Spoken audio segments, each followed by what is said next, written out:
Whenever we transmit a credit card, both outside of our company and inside of our company, it must be done through an encrypted transport, encryption in transit.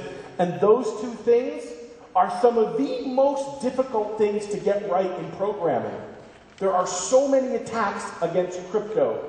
There's been so many advances in how crypto works that to really satisfy PCI, it requires a great deal of technical expertise to get right up front. Many people move this problem elsewhere. There are many products that let you store credit cards in a secure vault that are very difficult to retrieve those credit cards from. And I see many companies moving to those systems where instead of building crypto on their own in their applications, which is easy to get wrong, they use some kind of service or some kind of appliance to do that hard work for them. Usually the technique is called tokenization, where I'll put my credit card in your system and you'll give me a token that I can store in my application. So if you hack my application, you just steal the tokens, not the actual credit cards, to lessen the impact of damage when an application is hacked. So let's talk about web applications for just a moment. I want to show you a couple statistics around web application hacking over the last couple of years. This is data from the real world of the kinds of vulnerabilities that we see within web applications.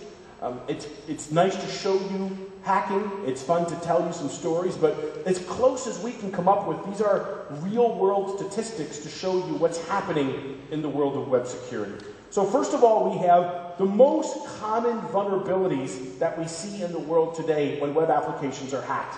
Number one is information leakage. This is when information about the technology of your website is leaked to the world in some way. So in about 54, over half of every website that we look at leaks technical data about your website in some way. It may reveal what server you're using, what programming language you're using. It may reveal the logic of your application in some way, a very common vulnerability. Usually the information leakage attacks are not very damaging in most cases. This is technical information leakage, not data theft.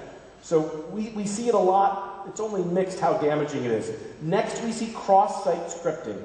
This is JavaScript injection, like I just showed you a few minutes ago. This is another very common vulnerability. It's on the rise, and it's actually very difficult to stop. You need to stop it in code itself using a technique called output encoding. So this JavaScript attack, we see it all the time. Most sites are vulnerable to it, and in the real world, we see attackers using it more often. So next we have content spoofing. This is when I can change some content in your website. We saw a very large e-commerce website in the United States, and this is one of our top e-commerce sites in the world. For a little while, attackers were able to change the content on their homepage. They were advertising a grill that you use to grill meat, of course. We buy that and we grill out when we can in America. All over the world, people do that. And so this grill image was attacked with a content spoofing attack, and the attacker sent URLs, web addresses out to the world that would change the homepage image to show a young baby on the grill, and the name was changed to say Baby Grilling Grill. This was a huge embarrassment to the company. A lot of people thought it was funny, but the CEO of this company did not find this to be funny. It was a great embarrassment, a great reputation hit to this company. Next we see brute force. This is on the rise. We see brute force attacks used in the world of politics. We see brute force attacks against US banks. We see brute force attacks in extortion. Extortion against gambling websites around the world, just to name a few examples. And so brute force against the banking industry is a very big deal.